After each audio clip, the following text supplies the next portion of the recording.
Yo, what's up with y'all boys and girls, man? Hey, it's Jay Briggs here on a Tuesday, May 9th, 2023.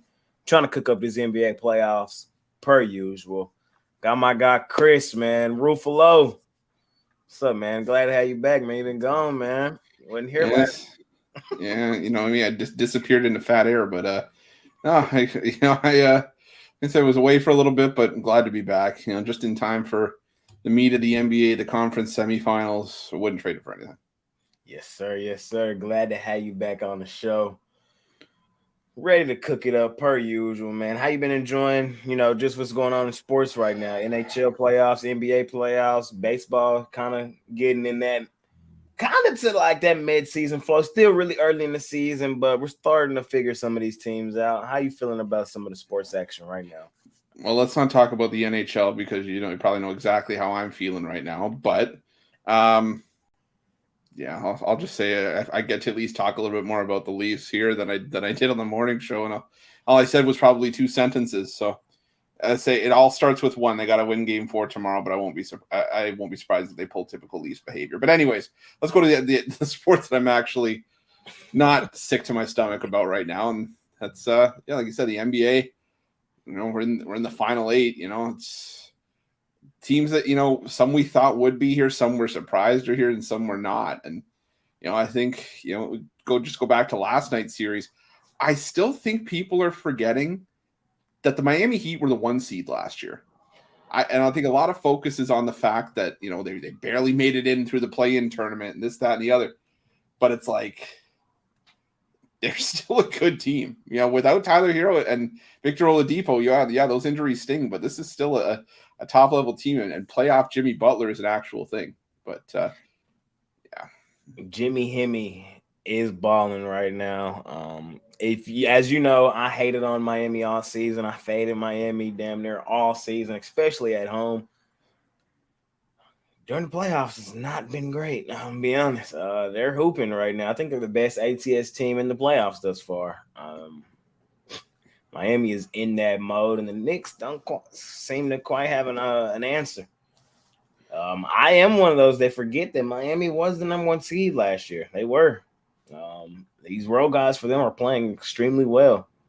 Interested to see if they can possibly first they got to get through New York, but then can they knock off, which I think it is going to be their toughest task in the other series, whoever comes out of the other one, which is probably going to be, in my estimation, the Celtics. But we'll talk about that series here in a second. Yeah, I mean, I think the Miami Heat thing has to be taken with a grain of salt because they were always going to be underdogs against the Milwaukee Bucks. So I understand that, kudos to them for for being, like you said, arguably the best against the spread team so far in the playoffs. Now, if we're talking about ROI, like your return on your investment, if you take them on the money line, then we're talking about something. I'm just saying for the against the spread thing, it's like on the surface you see that great, and then I'm like, okay, you kind of gotta scale back a little bit because you look at what I don't remember some of the lines that they were getting in that Bucks series. I think they were a double-digit dog 2 or 3 times, and outright. Like I said, they give them full marks, give them full credit for winning those games outright. I'm just saying, I think it puts a little bit more weight on it if you just talk about like the return on investment from a money line perspective. Shorty, how about that other series last night? Lakers Warriors, fireworks in that one. Yeah, I didn't think Anthony Davis had that defense in him like he did late in that game. I thought Curry was going to end them, boy. I had the Lakers with the 3, so I pushed. But as a fan, that was a hell of a game. I'll tell you, I think that we talk about how we faded the Miami Heat in the Eastern Conference. I can't remember how many times. It was probably on one hand the amount of times I took the Lakers in the regular season because I felt that this was still, 2021-22 Lakers where, anything above 7 points where they were a favorite, you went against them because they couldn't cover big numbers and they were just simply the hype machine that, they were getting all this respect based on name brand, and then they really weren't doing anything to justify it. But then the second half of this season rolled around post All-Star break, and this Lakers team didn't mess around. I think they were one of, if not the best cover team down the stretch over the last 24 games of the regular season, something like that. And like I said, they're playing like the legit Lakers that won the title in the bubble. I mean, they're playing really well right now. And playoff, we talk about the word road warriors this year. Road warriors is not a good thing. Road warriors is like the plague. It's not something that you want to have associated with you. So I think the road warrior thing is legit this year. I don't know why this team has all the talent in the world, but they can't get the job done on the road. Yep. We'll see. They're down 3-1. Last time the Warriors were down 3-1, they came back on Kevin Durant and Russell Westbrook. But that was a while back. Hence, I said Kevin Durant and Russell Westbrook. Those were still the Thunder days. So it's been quite some time since we've seen these guys down 3-1, man. Going back to Golden State, I'm pretty sure they respond there. And then I don't know about Game 6, though. We got to see. That being said, they do have the advantage here of having 2 of the final 3 games at home. And we did see them win twice in Sacramento, but I'm with you. I think they probably win Game 5, and then Game 6 is sort of where all bets are off for me. That's going to be a tough one. Yep, I'm right there with you. Well, we got 2 great ones today, man. I'm excited about today's action as well. We got first game up, 2-2 series, Philly, Boston. Philly won that last one in Philly. It was a sweat. I had them on the money line. They had a huge lead most of the game. Celtics kind of took the lead there in the end. It kind of made me a little mad. I went on a little Twitter rant about how soft Embiid was down the stretch of that game. And then Harden came through and saved the day. 7.5, though, with Boston at home. I don't know if they're 7.5 points better than Philadelphia tonight. I'm interested to hear what you got to say. How you feeling about this series? You know what? I like this series a lot. It's tough to gauge just from a game-by-game perspective, but there are a couple different angles I think you can take in this one. And one that I really liked that I kind of keyed in on the morning show was I like the over in this game. You know, I think a lot of folks are thinking about, you know, these 2 teams don't necessarily like each other, that, you know, we're taking it sort of a defense first mentality. And, you know, I'm trying to just pull up the live total here. I think it was around 227. And I'm looking at the other game. 213. I think it's an absolute gift. You look at what these 2 teams have done. The one thing that you have to be able to do against the Philadelphia 76ers, if you're going to be able to beat up on the Sixers, is match them from behind the arc. And I would argue that the Celtics have actually been the better team from 3-point range in this series. I mean, you look, game 1, they hit 10 threes, but after that, 20, 16, and 17 threes. And we're talking about, you know, from just one side, an average of 48 to 60 points per game coming from behind the arc, when really all you need from, if both of these teams are going to be playing about even, you need about 107 points to get to the over, if we're talking around 214. So I think this is just this total's a gift. I think this is another game that's going to get into the low to mid 220s. I like the over here. I think Philadelphia's shooting from behind the arc continues. Don't get me wrong, Joel Embiid can't do it all. But we saw James Harden step it up. I think once Embiid called out the rest of the team, saying, "Hey, I'm doing my part. Where are you guys?" Yep. You know, that woke him up. It definitely woke up James Harden. Now I have to see if it follows suit and trickles down to the rest of the team. But I like the over here. 213. I'm just going back to look. So I don't really look at the totals every day, guys. I know. I don't. But as I'm sitting here looking at it right now, I mean, every other game done gone over 213. What slows down today? The one game that I did think was going to be slower scoring was the first game back with Embiid, and it was for Philadelphia at least. 121-87 was that score in Boston. But, I mean, Boston still put up 121. I think I will say 116-115 did include overtime in that last game. But they only put up 8 and 9 points in overtime. So it's not like they just lit it on fire there. I'm with you, Chris. I think this is low. I think 213 is low. Still would have cleared this total even if we didn't have overtime. Yeah, that's what I'm looking at, man. I think this total is too low. I think we've seen Boston be hit from deep from this series, and we've seen, of course, Philadelphia do the same. I expect this to still be an up and down type game. I like that over too. I do. The other thing I look at that in that game is that we talked about what Boston's been shooting from three, but outside of that 121-87 blowout that you mentioned, Philly's hit 13 threes in the other three games. And like I said, they've been shooting the lights out themselves.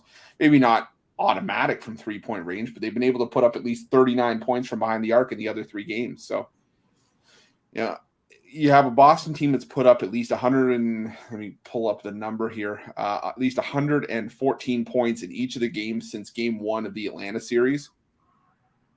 That leaves what 100 for the Sixers to grab. They can put up 100 points even in the blowout. They could still do that. So I like the over here. Like I said, I think this is just getting into the 220s. If this total was around 220, 221, I'd have a harder time. But 213 is a gift. Yeah, I'm there with you. You talked me onto it. I will be playing the over in this game. I don't play a lot of totals, but I like this over today. And I think it goes hand in hand. So I took the Sixers on the jam session this morning, guys, and I still like the Sixers. I'm going to preface this by saying I think the Celtics win this game.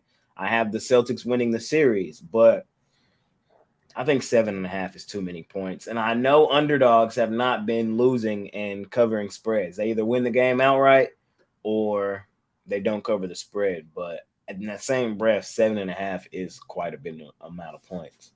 I think we're looking at a faster pace, competitive game is what I think we're looking at, man, coming down the stretch. And I think, like we said, we get a lot of buckets scored both ways, and taking the over, and I'm keeping the points in my back pocket with the Sixers. That's the way I'm looking at this one tonight, Chris. I'm gonna clip this if this comes anywhere close to this final score. I'm calling 113-109, whichever way. 113-109. I like that. I'll go. I think we get a little more scoring there. I'll go 117 Boston, 117-103. No, 117-113 is what I mean. There you go. I was gonna say, dude, don't be one of those handicappers. Don't be one of those cappers. 117-113 is yeah, what I mean. I'm taking the points, but I also like the Sixers to win, or the Celtics to win by double digits. Yeah, 117-113. Is I think what we get in that one. Should be a good game. All right, next one up, we got Phoenix in Denver. Phoenix them responded and won back-to-back games at home. We got a series now where Denver lands 6.5 in this one, though. Denver has been dominant at home all season. Do they come home and respond? Is this a faster paced game with a total at 228? Do we see any defense in this game at all? And how do you see this one shaking out? I think you see a lot of offense being played. There's probably going to be no D whatsoever in this game. The only D you're probably going to see is in the word Denver. Let's be realistic. I mean, right. Like these are two teams that have just been absolutely pouring on the points, and I get it. This is going to be I think a bit of a track meet here, but for me, this is all about the travel spot for the Suns, and it's a third game in 5 nights. And normally, I'm not one that buys into the altitude, in Denver. As I hate doing it when, like, if we're talking. I know I'm not trying to go off on a tangent here, but if we're talking about baseball games, right? A lot of people say, "Oh, just back the over because the game's at Coors Field, the air's thin, the ball's going to fly out of the park." It doesn't always work like that. Yeah, but sometimes there's a lot of value the other way. Exactly. But for the human body, we're talking about guys that are you have Devin Booker and Kevin Durant that both averaged 42 minutes a game in the 2 games in Phoenix. Both had to have playoff legendary style games like those memorable games, those 35, 36 point games in back-to-back outings, just to give Phoenix a shot at winning those games, which thankfully they did, but Denver didn't make it easy on them. And now you're going to expect them to go back into Denver. I think there's going to be some tired legs for the Suns here. I think it's going to lead to a lot of fast break opportunities for the Nuggets here. But let's not ignore the fact that we still have a lineup that has DeAndre Ayton, that has Kevin Durant, that has Devin Booker. And Cameron Payne stepped in nicely into the starting role with no Chris Paul. So I think this is going to be a high-scoring game. I think it's going to be an absolute track meet. I think this was the one that was lined around 227. And I think this was probably going to get closer to 230, 235. So I'd probably roll the over here as well.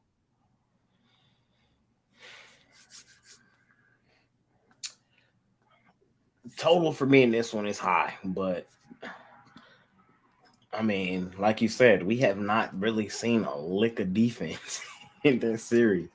129-124 was the score in Phoenix in that last one. So let me preference this. This is what I said this morning on the jam session. I said Devin Booker is playing out of his mind right now. I got to recognize that he is absolutely hooping. But in that same breath, I think it's fair for me to say I expect some regression from that young man. He has been shooting damn near 80% in the last 2 games. I expect him to still get his tonight. I just don't think it's going to be that efficient. The altitude thing, let me talk on that as well. Yes, the altitude is a huge factor, but I don't think tonight it's as huge of a factor because both teams have not been in Denver. Both teams now had to come back and adjust to the altitude in the same manner. Yes, Denver is more adjusted because they've been there all season, but if you listen to player interviews and everything, it still affects you when you leave and come back. So I think it's probably going to be a wash in that department, maybe a slight edge to Denver. The way I'm looking at it, I'm still taking the Nuggets, though, guys. I'm on the Nuggets in this one. I'm not overcomplicating it. I think the Nuggets win this one fairly comfortably. It's not really altitude, but I guess it kind of is. It's more so that the Denver Nuggets at home, as we identified all season, just go stupid, dummy, crazy, which is what it comes down to. The Nuggets at home this season straight up were 39-7. The Nuggets right now, currently ATS, are the number 1 home team at 29-16-1. They covered in 64.4% of their home games. I had the Nuggets in 5 in this series. I thought the Nuggets, this would be the closeout game. Thought they were going to win that game 4 in Phoenix. Devin Booker just had other plans shooting as well as he did. Now, do I expect him to shoot that well in Denver tonight? No, I do not. I think the Nuggets get out of here with a dub, and they probably do so really comfortably as when they're at home, the role players play much better. Jamal Murray likes to show up at home, which he doesn't do often on the road, and they give Jokic some support at home, and I expect that to be the case tonight. And I expect the Nuggets to win this one fairly comfortably, but I can see some scoring in this one as well. Kevin Durant, Devin Booker not going down lightly, so I can see an over in this one as well. I don't like the over nearly as much in this one as I do that last one, though. That's how I'm looking at this one, Chris. Yeah, I like it. I think this of the 2 games, this is one I actually like for a couple player props as well. Shoot them at me, yes, sir. Yeah, I like. This was the same game parlay I went with. This was, I think I got it somewhere at around plus 1,800. I'm gonna go with Aaron Gordon to have 20 plus points, and I'm gonna go with KCP to have 3 or more threes. I think I got to pull up the odds. I'll pull it up while you're talking, Jay. But Aaron Gordon, like I said, I think a lot of the focus is on Nikola Jokic after that 53-point game last time out. But he shot well in the first couple games of the series in Denver. He's averaging 11 field goal attempts per game. I think he should see at least 10 here. Shot 9 of 13 in game 1, 5 of 8 in game 2, and even if you factor in some foul shots here and there. And he's averaging 70% at home, or at least a 70% field goal percentage at home in the Suns in the last 5 games in Denver against Phoenix. So I like Aaron Gordon, 20 plus, and Caldwell Pope. He was non-existent from behind the arc in games 3 and 4 in Phoenix. He went 0 for 4 combined in those games, but at home in the first 2 games of this series, he shot 3 of 8 from deep. in game one. He went 4 for 4 from behind the arc in game two. I think he could at least get 3 here going back to Denver. So yeah, I like KCP to hit over 2.5 threes in that one. I see KCP catching fire tonight. I can see that. I'm over here on Sports Chat Place, betting tools, just scrolling through, seeing if I see anything that jump off the page to me. And they got Devin Booker at 31.5 points tonight. He's gone over 4 of his last 5. I think tonight's regression night, man. I do. I said that. I don't think he continues to shoot the ball at the clip he did. It's just, it's time to fade Devin Booker. I'm gonna play that under. It's a little juicy, minus 122, but I do think it's the right side. I could see him going for like 27 to 28 points tonight. As Denver locks in on him, makes the game tough on him tonight, man. He cannot shoot that well again. So I'm probably gonna play D-Book under points. The Suns can still hoop without him and get an over, but kind of like him under his points. Let's see who else can go out tonight. My guy Maxey been kind of quiet in this series. I would not be surprised if he had a good game. What's his points total at? Maxey. 18.5. Oh no, that's a little too many. Guys, like I tell y'all now, if you go to Sports Chat Place betting tools, you can spend hours just scrolling through here, just looking at the best player props on planet Earth. It gives you to however you want it, last 5 days, last 10 games, your success rate on how you want it, man. Come to Sports Chat Place. If you're looking for player props, you can spend hours over here. I just try to run through it at the end of the show now, since I don't really do the parlays since we're in the playoffs. I try to throw out a few. Yeah, I would honestly, I'm not trying to shoot down. I would be careful with Maxey. I get where you're coming from, that this could definitely be a game where he steps up. You know, you've already seen Harden answer the bell. You've seen, Joel Embiid. Obviously, he's been doing his best to keep the Sixers above water. But look at the last 3 games, 14, 13, and 13. Grabbed 8 rebounds, the highest of the playoffs so far for Maxey in any game. But it's hard for me to get behind Tyrese Maxey. I think I'm not saying the moment's getting to be a bit too big for him, but it just feels like, I don't know, like big time players are making big time plays, and I'm not saying Maxey isn't a big time player. I just don't know if he's there yet. He had a great series against Brooklyn. Don't get me wrong. And he had a great game 1 against the Celtics, but I don't know, he just hasn't shown up in the last few games. I mean, is his shooting line looking like a bunch of concert dates? 6 of 17, 4 of 16, 6 14. Oh man, I say that too, man. They're looking like tour dates out here. Yeah, seriously. That used to be my line with James Harden. It's like the James Harden revenge tour. Stopping through Boston, 4 dates. You got 4-16, 10-24, Omaha, Hut. Oh, yeah. Man. What you got for sale over at Pickdawgz today? Today, got my $19 pick-off play. Been on a heck of a run in MLB. Went now showing some profit in MLB for the year so far. Also got a Hoops and Hockey 3-pack. 2 NHL plays as well as an NBA best bet as well in there for $39.95, as well as long-term passes as well. Yes, sir. When can the people catch you at your part-time comedian gig? Yeah, well, see, I tell people, some people want me to be a stand-up comic. I prefer to be a sit-down comic. My feet tend to hurt after 10 minutes, so I like to be seated. The mouth still works. You don't need me to be standing up to have this still go off for about an hour. For sure, Chris, man. I love having you on the show, man. You always crack me up, man. I'm telling you, man. I think that my favorite was probably when I broke you with the footprint. Yeah, I think that was the best one too. I'm telling you, Draymond Green is going to have his footprint fossilized somewhere. Like, they have the handprints on the Hollywood Walk of Fame. Draymond's going to have his foot. I'm waiting for him to show up in this series. We ain't really seen it yet, man. He kind of do. We might see him at home. We might see him at home. Pump up his team with some antics. Might use that footprint to kick the door down. Yeah. It's like Jurassic Park when it's like you see the footprint in the mud. It's like you see Draymond's size 14 on a door. Oh, man. I still can't believe he did that, man. Draymond Green. Are we surprised, though? I mean, no, are we really? I'm not, though. I'm not. Dude, this guy, watch. I guarantee you, when he finishes his career in the next, let's say, what, how old is he? 33?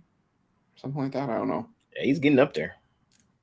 Let me see. When he finishes his career in, let's see, how old was he? 33. So when he finishes his career in the next 6 to 8 years, I guarantee you this man will have a stint in WWE. I guarantee it. I can see it. He has that heel persona. He's going to sell a ton of T-shirts. He has that. The mentality, or at least the vibe of the guy that you hate to play against, but you love having him on your team. I definitely could see that, man. I definitely could see it. One more question. Do you think it had that been Draymond rather than Nikola Jokic, he would have been suspended?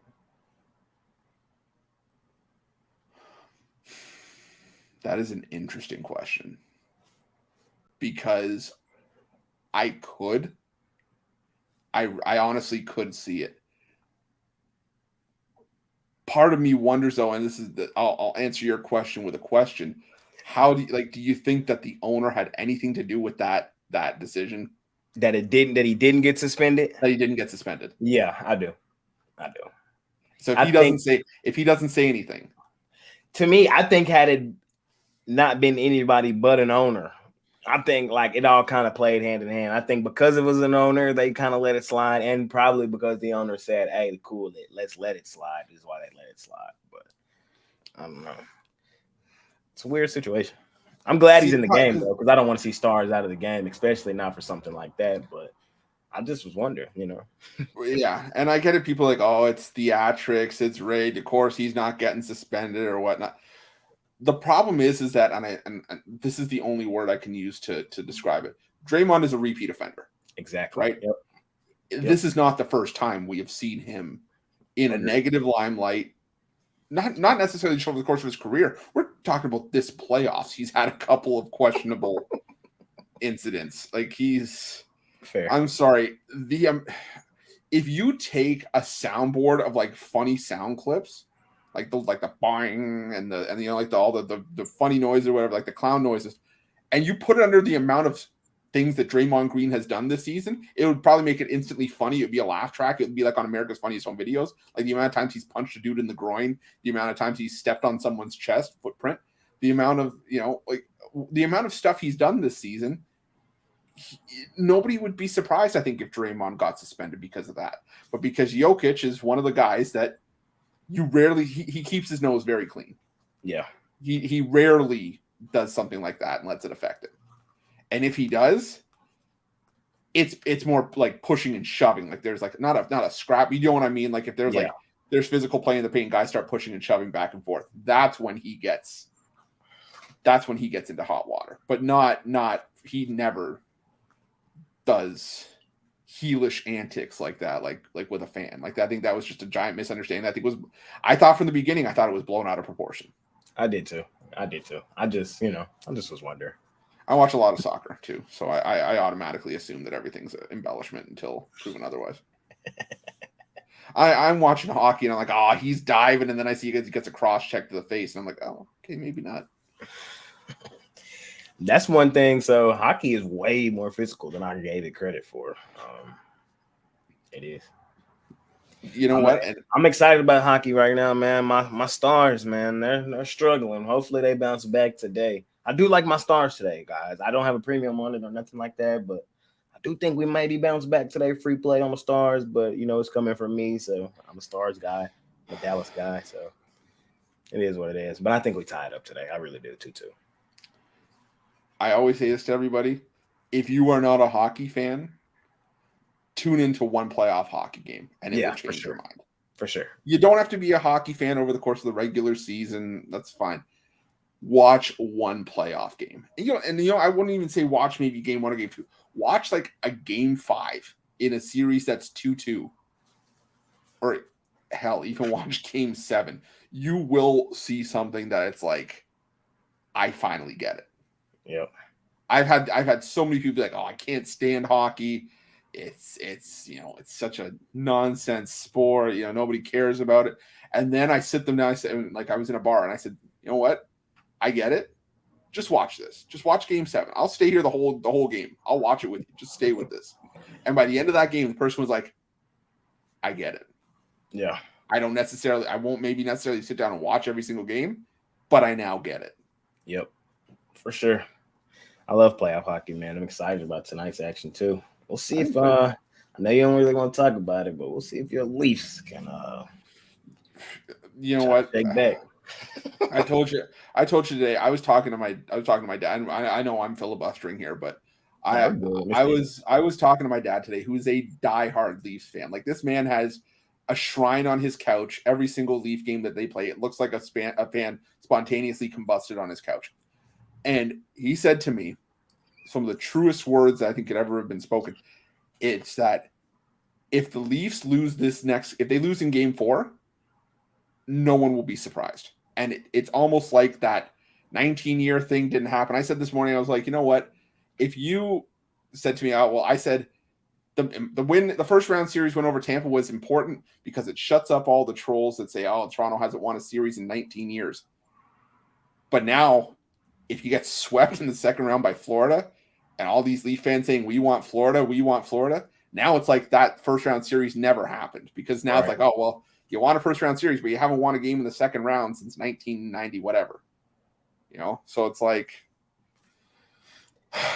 they got their work cut out for them, man. They do. The fan in me says it's one game at a time. It's happened 4 times in history. It's improbable, not impossible. But I am not holding my breath. Shuddy, I had to get it out. I have to be realistic. I have to be realistic. I will. Don't get me wrong. I will stand on this hill and I will die with this team, mainly because I don't have another choice. I've wasted this much of my life doing it. I'm not going to change course now. But it's like, my teams are just like the same way. Yeah, I feel you. Yeah. Trust me, they'll let you know in the comments about my Mavs. They'll let you. Oh, yeah, don't trust me. Trust me, I scour the comments. I've had to erase some, but I'll say this: the Leafs now, in my opinion, if I'm just like being critical of one thing, I'll say now, okay, great, this team won a series, and winning one series to shut up a bunch of people is nice, but you have to realize in the grand scheme of things, one series is a quarter of the way there. Yep. That's it. That's all it is. One series. Teams win series like it's nothing. Yep. The Leafs. What's this? What's the stat here? I read this yesterday. The Leafs are now. Oh God, I'm trying to remember, because I remember I saw it and it's just so mind-boggling. Every team in the NHL has won a second round playoff game, and the Leafs were the last team to have won one. That's crazy. Even the Seattle Kraken, who came into the league last year, have won a second round playoff game before the Toronto Maple Leafs. That's crazy. I think y'all win y'all's next. I don't think y'all get swept. We'll see. I thought that the first 3 games. Now we're going to be going in with a backup goalie tomorrow night. So playoff time, baby. Playoff time. Hey, my other team disappoints me in the playoffs all the time, my Cowboys. So, hey, I'm in the same boat with you like the Leafs. So, hey. Fair enough. I know the feeling. Fair enough. I know the feeling. Well, man, that's the show today, guys, man. I don't really got nothing else on top of my head. Anything for you, Chris, before we got here? No, I'm good. I'm excited for tonight's action. I'm going to be a ball of nerves tomorrow. And there's a distinct possibility that I might look like a soccer ball from pulling out my hair. Oh man, I wish we could get a live stream of Chris just during the Leafs game. No, you don't, because then we would have an explicit rating, and all of our monetization on this channel would probably go out the window. Oh man, for sure, man. That's how I felt watching Dak Prescott throw those picks against San Francisco. I very well, you know what I very well might do is I might start a Twitch tomorrow and just do a live Leafs watch along and just have everybody watch. I would definitely be in that stream. Jeez. Just to see. I'll see how I'm feeling. If I feel ballsy enough, maybe I'll do it. But man, I'll tell you, it's I know the feeling. The Leafs in an elimination game is as trustworthy as a fart after Taco Bell. Like, I do not. It's not something that you want to sit through for 3 hours, let alone 30 minutes. So, facts. Well, for sure, gang. Thank you for joining me today. As always, love having you on the show, man. I appreciate it. And I'll tell you what, if I do end up going through with it, I'll post it on Twitter at Rough the Pick Dog. I'll see. Just keep your eyes peeled, but I'm not making any promises at this point. I'll share it with Jay if I do. For sure, and I'll let y'all know tomorrow when if you share it with me. Because I'm telling you, that would be a sight to see. Thank you, everybody, for joining us today, man. I'm on the drive-through tonight with Tony T, so I'll see y'all in a little bit, talking a little baseball tonight. So I'm out of here, man. Let's make it a winner.